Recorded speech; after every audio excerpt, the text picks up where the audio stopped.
Hello guys, welcome to entrance dose. यो चाहिँ हाम्रो भिडियो अन डिमान्ड हो। स्टुडेन्टहरूले हामीलाई यो गाह्रो भयो, मलाई यो गाह्रो भयो दाइ भनेर डिमान्ड गरेको भिडियो हो। यदि तिमीहरू पनि डिमान्ड गर्न चाहन्छौ भनेपछि अनि you can post in our group है। अनि आज चाहिँ हामीले पढ्न लागेको एलोय हो। केमिस्ट्री इनअर्ग्यानिकमा आउने क्वेसन हो। एन्ड अभिषेक भाइले एकदमै बिर्सिरहन्छ भनेर मैले पढाउन लागेको आज है त।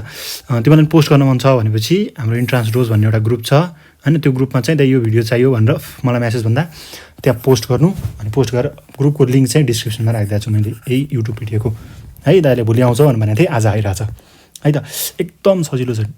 एकचोटि मैले पढाउँदै एउटा काम चाहिँ गर्नु, मेरो लागि, आफ्नो लागि, जसको लागि भयो भने एउटा काम गर्नु, सँगै नोट बनाउनु है। सँगै मैले जे भन्छु नोट बनाउनु, त्यसो तिमी कहिले पनि बिर्सिँदैन। एलोय र एलोयको राजा र रानी भनेकै ब्रास र ब्रोन्ज हुन्। नेपालीमा बुझ। ब्रोन्ज भनेको के हो? ब्रोन्जसँग के छ अरे? टिन छ। एसएन भनेको टिन हो, सबैलाई थाहा छ। जेटेन त्यो हामीले उसमा ग्याल्भेनाइजेसनमा गर्छौँ भनेर एकदमै धेरै क्वेसन आउँछ। मैले यहाँ लिङ्कअप गरिदिएँ है त, ग्याल्भेनाइजेसनमा आउँछ भनेर। अब एकदम सजिलो छ। ब्राससँग लास्टमा एसएस छ, यसमा जेड छ कि नै? क्रिस क्रस राजा रानी भनेपछि क्रिस क्रस गर्नु पऱ्यो नि त होइन। अनि क्रिस क्रस फर्टिलाइजेसन भन्नुपर्छ। त्यस्तै हेर त, यो राजा हो, यो रानी हो। जस्तै जसलाई राजा भन्दा पनि हुन्छ, जे गर्दा पनि हुन्छ होइन। के गर भन्दाखेरि क्रिस क्रस गर। यानि कि यदि योसँग एस छ भने यसले एस लहर जान्छ दाइ, यदि योसँग जेड छ भने यसले यो जेड लहर जान्छ। यति बुझ्यौ? यो राजा हो, यो रानी हो, क्रिस क्रस फर्टिलाइजेसन पर्छ नि, त्यसरी क्रिस क्रस भयो। त्यही भएर ब्रासको फर्मुला, एसएसको फर्मुला के भयो भन्दाखेरि CU + ZN भयो। लास्टसम्म हेर भिडियो, लास्टमा 3वटा क्वेसन छ। त्यो 3वटा क्वेसन हामीले पढाएकै टपिकबाट छ। यदि त्यो एटेम्प गर्न सक्यो भनेपछि तिमीले एलोयको क्वेसन जान्छौ है त। हेर, यो राजा हो, यो रानी हो, एसएस छ भने यसले जेटन लग्छ, जेटन छ भने यसले एसएस लग्छ। 1 नम्बरको है त। अब हेर, यहीसँग तल आऊ। मैले यो टिन भने नि त। अब अर्को के हुन्छ भन्दाखेरि टिनको घन्टी भनेर भन्छ हामीले स्कुलमा। टिनको घन्टी बजायो भनेर भन्छौँ, अथवा घरको माथि छतमा टिन हुन्छ त्यो बजाउँछौँ हामीले, टिनको घन्टी भनेर भन्छौँ नि। त्यही हेर त, बेल भनेको टिन होइन, टिनको घन्टी सोच। टिनको घन्टी भनेको सेम हुन्छ, जुन टिन हुन्छ त्यही एड अप भएको हुन्छ है। टिन एड भएको हुन्छ। अब जर्मन सिल्भर भयो।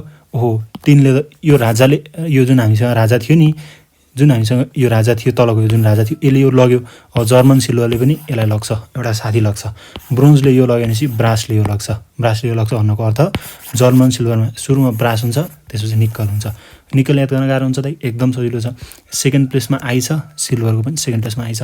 जर्मन सिल्भरमा सिल्भर प्रेजेन्ट हुँदैन, एज इज अब्सेन्ट है।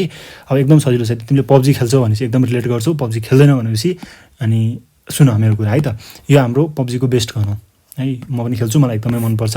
यसलाई भन्छ ओम, AWM है त। अनि यो चाहिँ ओमको गोली हो। हेर, एकदम सजिलो छ। तिमी यति रिलेट गर्न सक्यो भनेपछि कहिल्यै बिर्सिँदैनौ।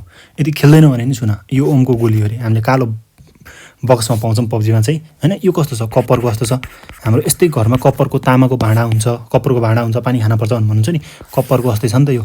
अब के छ भन्दाखेरि जुन हाम्रो ओमको गोली छ नि, ओमको बन्दुक छ, बन्दुकमा हामीले गोली राख्छौँ। गोली कुन कलरको, के को बनेको हुन्छ? कप्परको बनेको हुन्छ।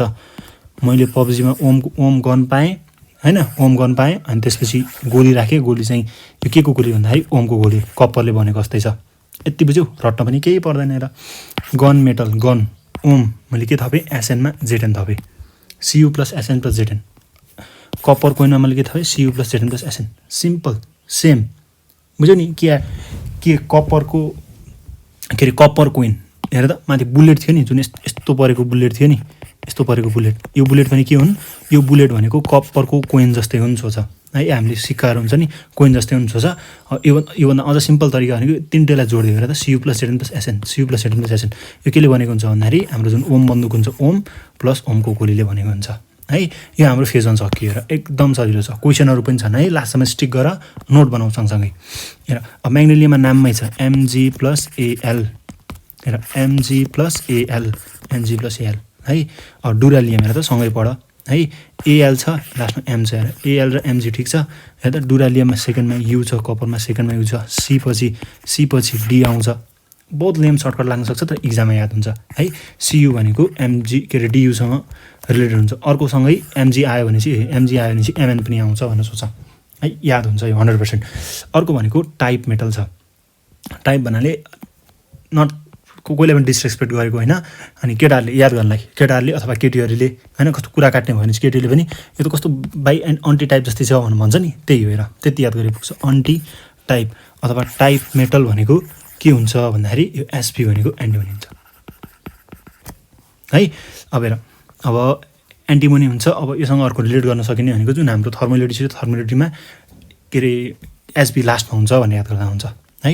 एल्युमिनियम ब्रोन्ज भनेको Cu + SN थियो, सँगै SN पनि हुन्छ, एल्युमिनियम थपिदियो है।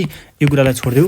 इलेक्ट्रोनलाई के याद गर भन्दाखेरि हेर त यो इलेक्ट्रोन हो, कति म्याजिकल्ली घुमिरहेको हुन्छ बाहिरतिर, कहिले यता पुग्छ कहिले यता पुग्छ कहिले बाहिर हुन्छ है। इलेक्ट्रोन कस्तो छ, म्याजिकल छ। हेर त Mg + Zn है, सँगै नोट बनाऊ है। Mg + Zn पस गर, सँगै नोट बनाऊ मस्तसँग है। यो हाम्रो ओमको बन्दुक, यो कपर कोइन, यसको के हुन्छ Cu + SN + Zn।